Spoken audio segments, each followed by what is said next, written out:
நம்ம எப்படி ப்ரீட் முறையில எப்படிங்க சார் பண்றோம்? ப்ரீடிங் வந்து ஒவ்வொரு ரகத்துக்கு தகுந்த மாதிரி மாறுமுங்க. ஒவ்வொரு ரகத்துல வந்து இந்த கொண்டைக்கிளி அப்படிங்கிறது வெயில் காலத்துல அதிகமா ப்ரீடிங் இருக்கும். மழை காலம், பனி காலத்துல ப்ரீடிங் கொஞ்சம் கம்மியாகும். ஓகே. இந்த ஆப்பிரிக்கன் லவ் பேர்ட் அப்படின்னு சொல்றது வந்து பார்த்தோம் அப்படின்னா வெயில் காலத்துல கம்மியாகும், குளிர்காலம், பனி காலத்துல இதுக்கு அதிகமாகும். அப்போ ஓகேங்க சார். ஒவ்வொரு பறவையும் வந்து பார்த்தீங்க அப்படின்னா அதுக்கான நேரம் சீதோஷண நிலை வரும்போது அது இனப்பெருக்கத்துக்கு போய்க்கணும். சார் பேர்ட்ஸ் கிட்ட நீங்க பேசுறதெல்லாம் நாங்க பார்க்குறோம். எவ்வளோ நேரங்க சார் ஒரு நாளைக்கு பேசுறீங்க? அது பேசுறதுக்கான காரணம் என்னங்க சார்? இப்போ அதுவும் வந்து பார்த்தோம் நம்ம பேசுகிறோம் அப்படிங்கும் பொழுது அது கூட வந்து நம்மளும் இப்போ வந்து கிரே பேரட்டெல்லாம் இருக்குது. நான் ஃபோனில் நான் கேட்குற கேள்விக்கு அது பதில் சொல்லும். என்னங்க சாப்பிட்டீங்களா அப்படின்னா சாப்பிட்டேன் அப்படிங்கிற அளவுக்கு அது சொல்லும். ரொம்ப வந்து ஒரு இன்டெலிஜென்ட்டான பேர்டு வந்து கிரே பேரட்னு சொல்லுவாங்க. ஏன்னா முதல்ல நண்பர் ஒருத்தர் வாங்கினாரு, ஒரு 3 குஞ்சு பொரிச்சது. எனக்கெல்லாம் பெரிய இதில் நாட்டமே இல்லை. என்னங்க சாம்பல் கலரில் இருக்குது, இதுக்கு போய் இவ்வளோ விலை கொடுத்து வாங்கணுமா அப்படிங்கிற மாதிரி கேட்ட சூழ்நிலையெல்லாம் இருக்குது. அந்த ஒரு 3 குஞ்சுக்கு என்கிட்ட வந்தது, தம்பி 3 குஞ்சு வந்திருக்கு பாருப்பா அப்படின்னாங்க. அது 3 குஞ்சு ஏறி என் தோல் மேலே 2 குஞ்சு, தலையில் ஒரு குஞ்சு உட்காந்துருச்சு. இந்த தோல் மேலே இருந்த குஞ்சு வந்து காதை கடிச்சது பாருங்க. அதை நான் சொன்ன பார்த்தீங்களா முதல்ல, கடிச்சா சுகமாக இருக்கும்னு. அந்த விஷயத்தை நான் அங்கே ஃபீல் பண்ணோன்னே இல்லை பரவாயில்ல, அவ்வளோ காசு போட்டாலும் பரவாயில்ல, அதை வாங்கி வச்சுக்கலாம் அப்படின்னு அன்னைக்கு வாங்கினது தான் கிரே பேரட்டுங்க. உங்களுக்கு நல்ல ரெஸ்பாண்ட் பண்ணும். Doctor M Narayanan group of YouTube channel வழங்கும் டாக்டர் விவசாயம் யூடியூப் சேனல் நேயர்களுக்கு மனமார்ந்த வணக்கங்கள். இன்னைக்கு நம்ம பூபதி சாரோடைய ஒருங்கிணைந்த வாழ்வியல் பண்ணைக்கு தான் வந்திருக்கோம். இந்த பண்ணையில் வந்து பார்த்தீங்கன்னா பேர்ட்ஸ் எல்லாம் எப்படி பராமரிக்கிறாங்க அப்படிங்கிறத பற்றின ஒரு தெளிவான விளக்கம் தான் பார்க்க போகிறோம். ஸோ வீடியோக்குள்ளே போகிறதுக்கு முன்னால் நம்மளோட சேனலை யாராவது சப்ஸ்கிரைப் பண்ணாமல் பார்த்துட்டு இருந்தீங்கன்னா மறக்காமல் சப்ஸ்கிரைப் பண்ணிக்கோங்க. பக்கத்தில் இருக்கிற பெல் ஐக்கானையும் கிளிக் பண்ணிக்கோங்க.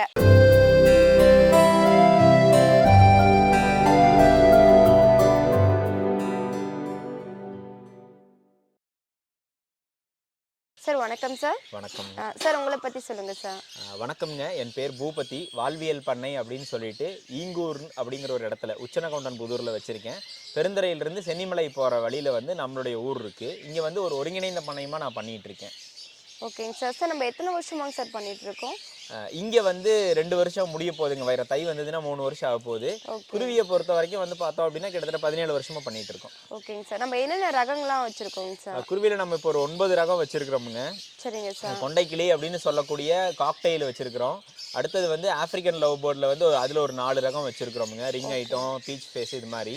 அதுக்கப்புறம் வந்து நார்மல் லவ் பேர்டுங்க. அதுக்கப்புறம் வந்து ஃபின்ச்சஸ்ஸு, கிரே பேரட் இருக்குது, செனகல் இருக்குது. ஓகேங்க சார். நம்ம எங்கேருந்து சார் பர்ச்சேஸ் பண்ணுறோம்? இது வந்து எக்ஸாட்டிக் அப்படிங்கிறதுனால நம்ம ஊர் குருவிகள் கிடையாது. இந்த சின்ன சின்ன ஐட்டம்லாம் உக்கடத்தில் வந்து மார்க்கெட்டே தனியாக இருக்குது. இது இல்லாமல் நண்பர்கள் நிறைய நாங்கள் இருக்கோம். எங்களுக்குன்னு ஒரு சங்கம் ஒன்று வச்சுருக்கோம்.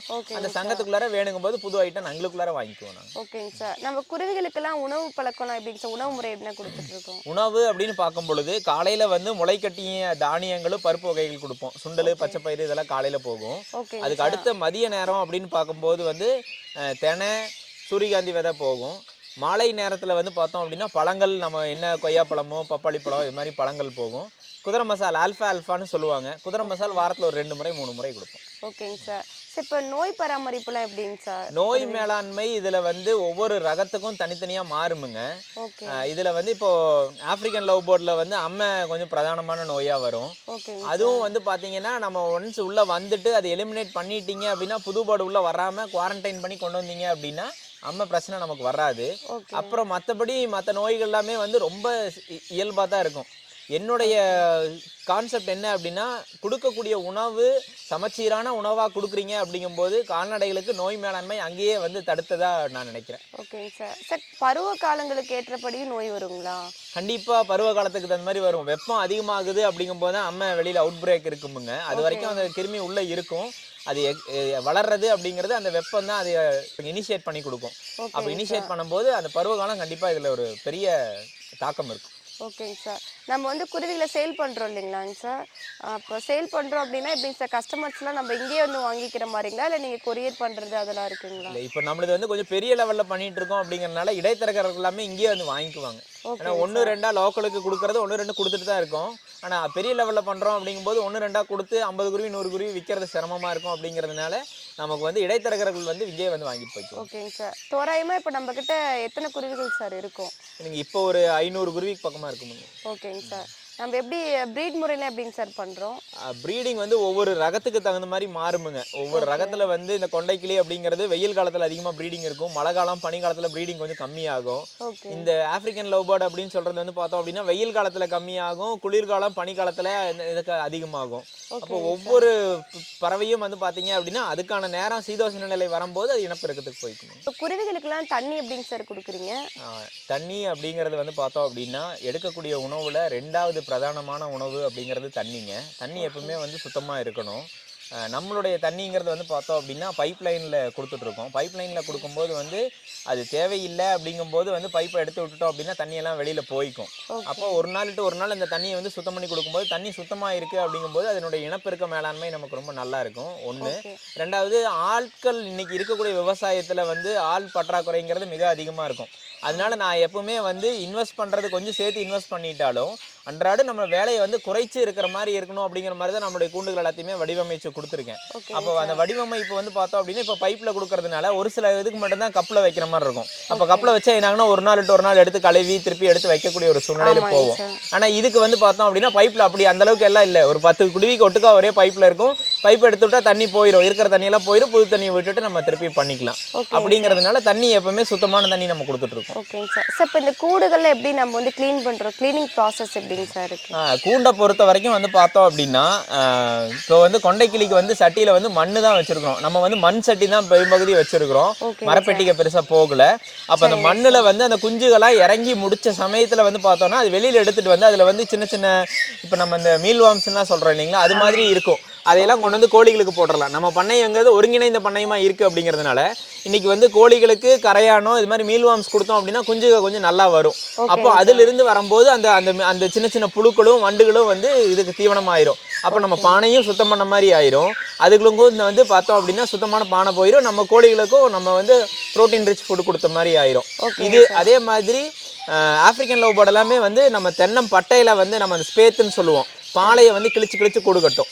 அந்த காலையை கிழிச்சு கிழிச்சு கூடு கட்டும் போது அந்த இதையும் வந்து பார்த்தோன்னா குஞ்சுக்கு இறங்கின சமயத்தில் அதை அப்படியே எடுத்து கொண்டு வந்து அதுலேயும் வந்து மீல்வாம்ஸ் இருக்கும், அதுலேயும் அந்த வண்டுகள்லாம் இருக்கும். கொண்டு வந்து எடுத்து கொண்டு வந்து போட்டுவிட்டு அது எல்லாத்தையும் சுத்தம் பண்ணி விட்டு திருப்பி வச்சுட்டு திருப்பி அடுத்த பாலையை போட்டோம்னா அது கிழிச்சு கூடு கட்டிக்கும். ஓகேங்க சார். சார் பேர்ட்ஸ்லாம் முட்டை வச்சது அப்படின்னா எத்தனாவது நாளில் நம்ம குஞ்சு பொரிக்கிற மாதிரி இருக்குங்க? இப்போ நான் ஃபின்ச்சஸ் எல்லாம் வந்து பார்க்குறோம் அப்படிங்கும் பொழுது ஒரு 18 நாள்லேருந்து ஒரு 21 நாளுங்க, 20 நாளில் குஞ்சு பொரிக்கும். இதே ஆப்பிரிக்கன் லவ் பேர்ட் 21 நாள் 22 நாள். இது வந்து குளிர்காலம் அதிகமாக இருந்ததுன்னா ஒரு நாள் 2 நாள் முன்னாடியே வந்துடும். ஏன் அப்படின்னா அது குளிருக்கு வந்து நல்லா போய் அடப்படுத்துக்கும். இதே வெயில் காலமாக இருந்ததுன்னா அந்த வெயில் வந்து டெம்பரேச்சரை மாடரேட் பண்ணுறதுனால வந்து மதிய நேரம் அடப்படுக்காது. அப்போ வெளியில் வரும்போது அப்போ அந்த நாட்கள் வந்து ப்ரொலாங் ஆகும். அப்போ இப்போ ஆப்பிரிக்கன் லவ் பேர்டெல்லாம் வந்து பார்த்தோம் அப்படின்னா 21 நாள் 22 நாள் ஆகும். இதே மாதிரி காக்டைலும் வந்து பார்த்தோன்னா 21 நாள் 22 நாள் ஆகும். ஸோ அவுட்டர் என்விரான்மெண்ட் வந்து அந்த அடகாக்கிற இன்குபேஷன் டைமை வந்து ப்ளஸ் ஆர் மைனஸ் கொண்டு போகும். ஓகேங்க சார். சார் இப்போ முட்டையில் கூட வேஸ்டேஜ் நமக்கு இருக்காங்க சார்? முட்டைகளில் கண்டிப்பாக வந்து முதல் தாட்டி முட்டை வைக்குது அப்படிங்கும்போது அதில் வந்து கரு கூடாமல் பிரச்சனை இருக்கலாம். 2வது இப்போ கால்சியம் வந்து பற்றாக்குறை இருந்தது அப்படின்னா முட்டை சீக்கிரம் தூர் விட்டுரும். இல்லை கால்சியம் அதிகமாக போச்சு அப்படின்னா அந்த முட்டையை அதனால் உடச்சிட்டு வர முடியாது. அப்போ இதெல்லாம் பார்த்து கணக்காக எப்படின்றது கொண்டு போனோம்னா முட்டையில் வேஸ்டேஜ் வரதுக்கான வாய்ப்பு ரொம்ப குறைவு. ஓகேங்க சார். சார் இப்போ வந்து நம்ம பேர்ட்ஸுக்குலாம் நோய் வராமல் இருக்கிறதுக்காக ஏதாவது ஆன்டிபயோட்டிக் கொடுக்குறீங்களாங்க? இல்லைங்க, அது மாதிரி வந்து இப்போ வரைக்கும் பெருசாக இல்லை. பொதுவாகவே வந்து புரதம் அப்படிங்கிறது வந்து தேவையான அளவுக்கு நம்ம கொடுத்துட்டோம் அப்படின்னாவே அதுலேயே நோய் மேலாண்மை நல்லா வந்துடும். அப்போ புரதத்துக்காக வந்து நம்ம வந்து சுண்டல் வைக்கிறோம், பச்சை பயிறு வைக்கிறோம், இது வந்து இதுலேயே வந்து அதுக்கான புரதம் கிடைச்சிருது. அதே மாதிரி தாவர வடிவு புரதம் தான் வந்து ஆல்ஃபா குதிரை மசால்னு சொல்லக்கூடிய ஒரு விஷயம். அப்போ அதுவும் வந்து இன்னும் பேலன்ஸ் டயட்டாக கொடுக்கறதுனால பெரும்பகுதி அந்த பிரச்சனைக்கு நமக்கு வாய்ப்பு இல்லை. ஓகேங்க சார். சார் நீங்கள் பேர்ட்ஸ் மேலே இவ்வளவு அன்பாக இருக்கிறதுக்கும் இது எடுத்து பண்ணலாம் அப்படிங்கிறதுக்கு என்ன காரணங்க சார்? நான் வந்து கல்லூரி படிப்பெல்லாம் முடிக்கும் போதே வந்து பார்த்தோம் அப்படின்னா வீட்டிலலாம் கேட்கும்போது இதெல்லாம் எதுக்கு அப்படிங்கிற மாதிரி சொல்லியிருந்தாங்க. அப்போ எனக்கு எப்போ வருமானம் நானே சம்பாதிக்க ஆரம்பிக்கிறேனோ அப்போ நான் தொழில் பண்ண ஆரம்பித்தேன். ரொம்ப ஹெக்டிக் லைஃப் ஸ்டைலாக இருக்கும். அப்போ போயிட்டு நைட்டும் பகலுமா சிஸ்டத்தில் உட்காந்துருக்க மாதிரி இருக்கும். ஷூட்டிங் போயிட்டு வந்தால் லேட் ஆகும். அப்போ இது கூட போய் ஒரு 10 நிமிஷம் 15 நிமிஷம் உள்ளே இருந்தால் இந்த சத்தத்தில் இருந்தோம் அப்படின்னா நல்ல ஒரு ரெக்ரியேஷனாக இருக்கும். நம்மளை வந்து ஒரு புத்துணர்வு கொடுக்கறதுக்கான விஷயமா இருக்கும். அப்படிங்கிற விஷயத்தில் ஆரம்பிச்சது. காலப்போக்கில் கொஞ்சம் கொஞ்சமாக அதிகமாக அதனுடைய கரண்ட் அதுக்கான செலவு இருக்கு இல்லைங்களா, அது அதிகமாக போகும்போது இல்லை இது வணிக ரீதியாகவும் கொடுத்துட்டோம்னா நமக்கு அது கையை கிடைக்காமையும் இருக்கும் அப்படிங்கிறதுனால வணிக ரீதியாக ஆரம்பிச்சோமுங்க.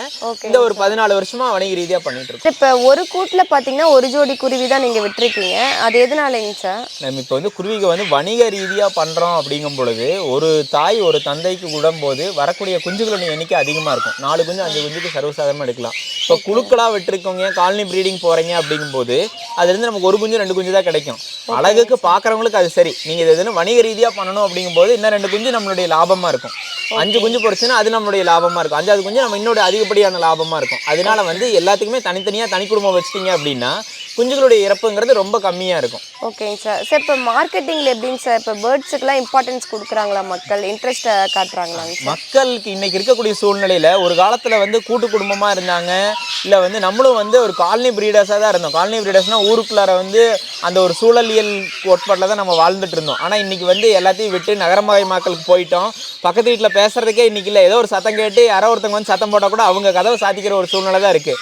அப்போ அவங்களுடைய சுப துக்கங்களை பகிர்றதுக்கு சரியான ஆட்கள் அவங்கக்கிட்ட இல்லை. அப்போ இந்த இடத்துல தான் வந்து குருவி நிறைய இடத்துல உள்ளே வருது. அதுக்கிட்ட போய் பேசுகிறதோ நம்பகத்தன்மை அதிகமாக இருக்குது. இதே ஒரு மக்கள்கிட்ட மனுஷங்கிட்ட யாரோ ஒருத்தவங்க பேசுகிறோன்னு வைங்களேன், அவங்க வந்து யார்கிட்டயா போய் சொல்லி கொடுத்துருவாங்க, நம்மளை பற்றி அதை தெரிஞ்சிருமான்ற பயம்லாம் இருக்கும். ஆனால் குருவிக்கிட்ட அப்படியெல்லாம் கிடையாது. ஓப்பனாக எல்லாத்தையும் சொல்லலாம். அப்படிங்கிற மாதிரி வந்து இன்றைக்கி வந்து டேம் பண்ண பேர்ட்ஸ் ரொம்ப அளவுக்கு அதிகமாக போகுது. அந்த குருவிகை வந்து கடிச்சா வலிக்கும் அப்படின்னு உங்களுக்கு தெரியுமா? குருவிகை வந்து செல்லமாக கடிக்குமுங்க. அந்த செல்லமாக கடிக்கும் பொழுது அவ்வளோ ஒரு சுகமாக இருக்கும். இந்த டேம் பேர்டு எவரியில் அது ரொம்ப அதிகமாக போயிட்டே இருக்குதுன்னு வைங்களேன். அதனால இது மக்கள் வந்து அவங்களுடைய சுப துக்கத்தை பகிர்றதுக்கு ஆள் இல்லைங்கிறதுனால நிறைய பேர் வாங்குறாங்க. மார்க்கெட்டிங்கும் வந்து பார்த்தீங்க அப்படின்னா கலர் கலராக இருக்குது. நிறைய ஹெக்டிக் லைஃப் ஸ்டைலில் தான் இன்றைக்கி வாழ்கிறாங்க. ரொம்ப ஸ்ட்ரெஸ்ஸில் வாழ்கிறாங்க. அப்போ வந்து கண்ணுக்கும் வந்து பார்த்தீங்க அப்படின்னா கலர் கலராக பார்த்த மாதிரி ஒரு விஷயம் இருக்கும். காதுக்கும் நிறைய கீச்சுன்னு சத்தம் கேட்குற மாதிரி இருக்கும். இதெல்லாம் வந்து அவங்களுடைய அன்றாட வேலையிலிருந்து கொஞ்சம் வெளியிலிருந்து கொண்டு வரதுனால அவங்கள ஒரு புத்துணர்வாக இருக்கிறதுக்கான ஒரு சாத்தியக்கூறு நிறைய இருக்கிறதுனால மக்கள் நிறைய வாங்கிட்டு இருக்காங்க.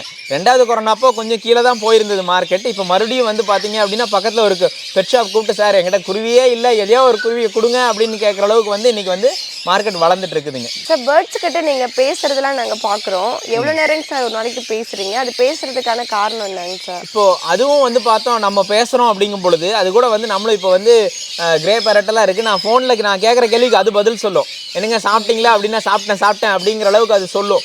ரொம்ப வந்து ஒரு இன்டெலிஜென்ட்டான பேர்டு வந்து கிரே பேரட்னு சொல்லுவாங்க. ஏன்னா முதல்ல நண்பர் ஒருத்தர் வாங்கினாரு, ஒரு 3 குஞ்சு பொறிச்சது. எனக்கெல்லாம் பெரிய இதில் நாட்டமே இல்லை. என்னங்க சாம்பல் கலரில் இருக்குது, இதுக்கு போய் இவ்வளோ விலை கொடுத்து வாங்கணுமா அப்படிங்கிற மாதிரி கேட்ட சூழ்நிலையெல்லாம் இருக்குது. அந்த ஒரு 3 குஞ்சுக்கு என்கிட்ட வந்தது, தம்பி 3 குஞ்சு வந்திருக்கு பாருப்பா அப்படின்னாங்க. அது 3 குஞ்சு ஏறி என் தோல் மேலே 2 குஞ்சு, தலையில் ஒரு குஞ்சு உட்காந்துருச்சு. இந்த தோல் மேலே இருந்த குஞ்சு வந்து காதை கடிச்சிது பாருங்க.